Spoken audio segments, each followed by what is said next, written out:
On raconte que trois frères italiens, trois garçons, étaient partis de leur village natal pour aller faire fortune aux États-Unis. Quelques années plus tard, les trois, chacun dans sa spécialité, sont devenus richissimes et ils décident, d'un commun accord, d'envoyer chacun un cadeau à leur maman restée au pays, leur vieille maman. Le premier lui fait bâtir une magnifique villa. Le deuxième lui fait parvenir une Mercedes avec chauffeur. Et le troisième, sachant que sa maman était très pieuse mais qu'elle ne pouvait plus lire à cause de sa vue, eh bien, lui fait envoyer un perroquet que des moines ont mis 20 ans à dresser et qui connaît l'Évangile par cœur. La maman, quelque temps après, par l'entremise d'une voisine, accuse bonne réception des différents cadeaux. Marco, je te remercie beaucoup pour la villa, mais tu sais, à mon âge, je ne peux occuper qu'une seule pièce et il me faut entretenir toute la maison. Et toi, Fabio, je te remercie aussi beaucoup pour la voiture, mais à mon âge, tu sais, on n'aime plus tellement voyager, la voiture reste au garage et le chauffeur s'ennuie. Et toi, mon petit Angelo, par contre, tu as trouvé exactement ce qu'il fallait pour ta maman. Ton poulet était délicieux. Cette petite blagounette aux environs de Noël peut nous faire rappeler plusieurs choses. D'abord, qu'est-ce que nous préférons comme cadeau de la part de ceux que nous aimons? Évidemment, c'est leur présence physique. Est-ce que cela n'expliquerait pas le succès d'un film comme Intouchable? Permettre à la personne que nous aimons de nous voir en direct, de nous entendre. Le toucher, disait saint Thomas d'Aquin, est le sens le plus humain de tous. C'est vrai que par rapport aux aigles, notre vue est complètement nulle. Par rapport aux chiens, notre odorat ne fait pas du tout le poids. Et puis les dauphins entendent des sons que nous ne percevrons jamais. Mais le toucher, c'est ce qu'il y a de plus propre à la personne humaine. Voilà pourquoi l'abus du toucher ou le toucher sans amour est épouvantable parce qu'il détruit l'essence même du toucher qu'est la réciprocité. Eh bien, Dieu aurait pu se contenter de nous donner des directives depuis le ciel, on peut dire qu'il l'a fait pendant tout l'Ancien Testament, mais à l'incarnation, il vient au plus près de chacun jusqu'à nous toucher. Il vient même dans l'étable pas très reluisante de chacun, si chacun le veut bien. Le Seigneur vient nous toucher pour nous guérir. Il y a dans cette histoire, me semble-t-il, un autre enseignement.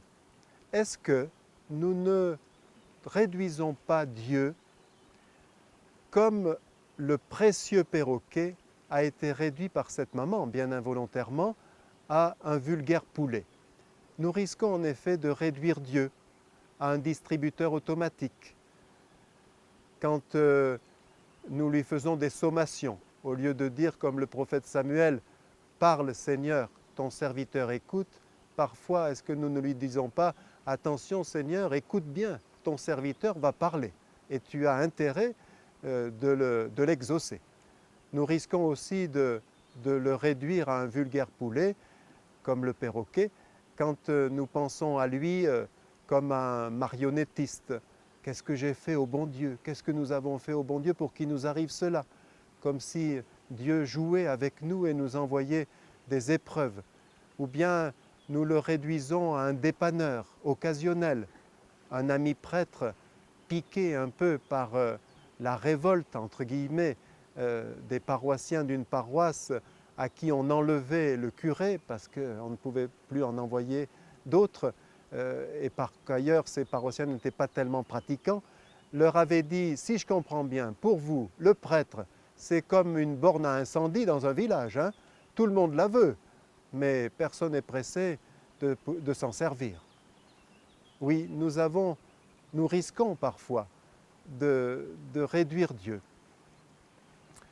Vous connaissez l'expression « Dieu gagne à être connu ». Enfin, il gagne à être connu. Ça veut dire que vous connaissez mieux cette personne que celui qui vous en parle, et vous essayez de lui dire que sous des dehors un peu repoussants, agaçants, se cache un cœur d'or et vous vous efforcez de lui faire connaître les qualités de cette personne. Et vous lui dites aussi qu'il faut parfois cheminer avec quelqu'un pour le connaître vraiment et dépasser les apparences. Et bien de même, Dieu gagne à être connu, il est en permanence avec nous, il est au plus près de chacun, il chemine auprès de chacun. Heureux sont ceux qui prennent le temps de le connaître. Alors pourquoi s'est-il fait bébé? Nous pouvons donner cette explication. Un ami un jour prenait l'ascenseur dans un immeuble ultra moderne. Arrivé dans l'ascenseur, alors que les portes s'ouvrent, il voit dans le coin de l'ascenseur un enfant avec son cartable d'écolier sur le dos. Et il lui dit « Mais qu'est-ce que tu fais là ?» Et l'enfant lui dit « Je ne fais pas le poids ». Effectivement, maintenant, il y a des ascenseurs perfectionnés qui ne se déclenchent que s'il y a un minimum de 25 kilos. On comprend pourquoi. Alors, cet homme a permis donc à l'enfant de monter à l'étage qu'il voulait. Et puis, bien sûr, tout en montant, ses idées sont allées bon train et il s'est dit, pour atteindre les cieux, qui peut faire le poids aussi? Et voilà pourquoi le Seigneur est descendu lui-même.